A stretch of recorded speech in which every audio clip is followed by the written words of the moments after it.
Consciousness matters to us. Arguably, it matters more than anything. Take away the magic of sensations, the magic we create, and we'd be smaller creatures living in a duller world. Yet, consciousness is still a scientific mystery. Does it mean there are dimensions to the universe that science doesn't understand? Or could it all be an illusion?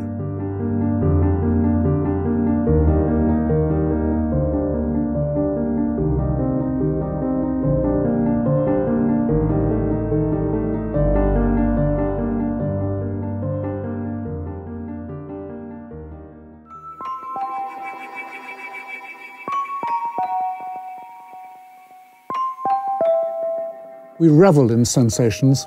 Colours, sounds, tastes can seem unspeakably wonderful.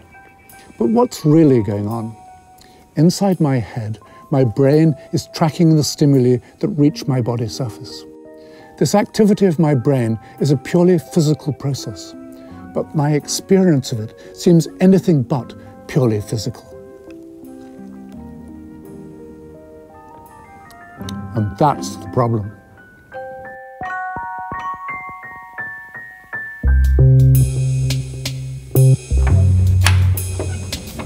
Let's take the case of pain. Suppose I were to prick my thumb. My brain would respond to signals with an internalized hurt response, what scientists call the neural correlate of pain. From an objective point of view, this paining is nothing more than the activity of nerve cells. But from my inside, subjective point of view, well, it seems to be nothing less than conscious pain. But how can this possibly work? How can there be physical matter on one side of the equation and non-physical consciousness on the other? The explanatory gap, as it's been called, drives philosophers crazy. In fact, there are a good many who would say that the physical brain is just the wrong kind of thing to give rise to consciousness. You might as well suggest it's been said that numbers emerge from biscuits or ethics from rhubarb.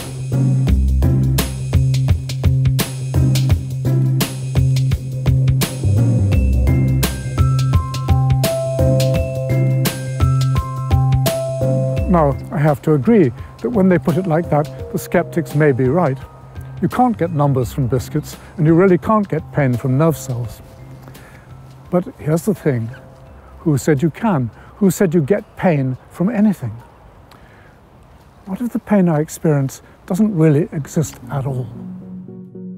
Let's reconsider. When I prick my thumb, my brain does something physical in response. It creates the neural correlate.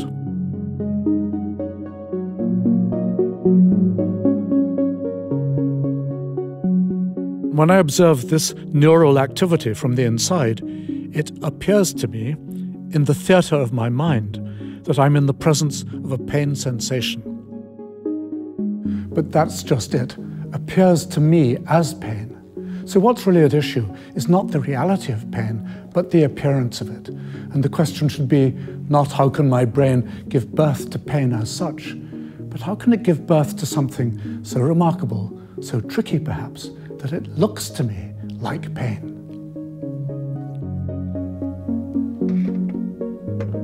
That's why I think Richard Gregory's real impossible triangle provides such a useful analogy. Note, we don't have to explain the existence of the impossible triangle. We only have to explain the existence of something that looks like an impossible triangle.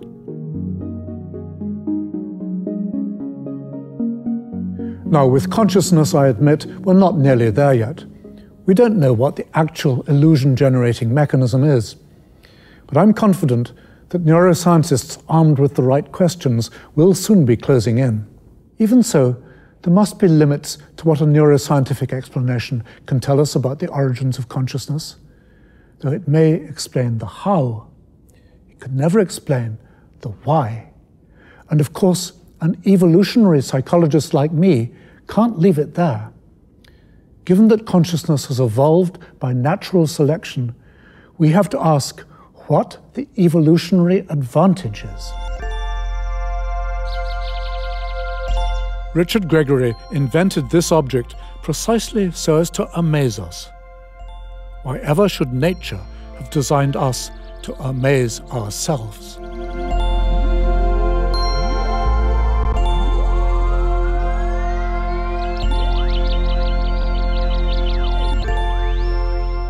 Well, there's an unexpected answer, but it's the answer that as a scientist I'd put my money on.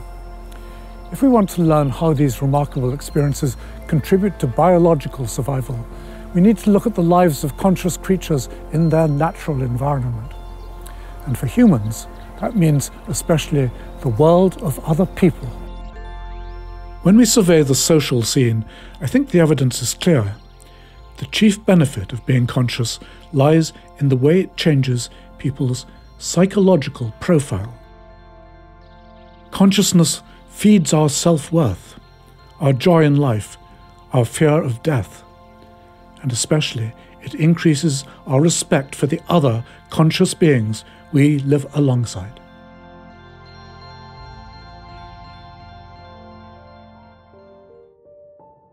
By placing each one of us at the center of a mystery, consciousness encourages us to think of ourselves and others as spiritual beings, and of the world about us as an enchanted place. The philosopher Descartes famously said, "I think, therefore I am." But the consciousness that has evolved around the magic of sensations is deeper and more generous than this. I feel, therefore I am. Therefore you feel, and you are too.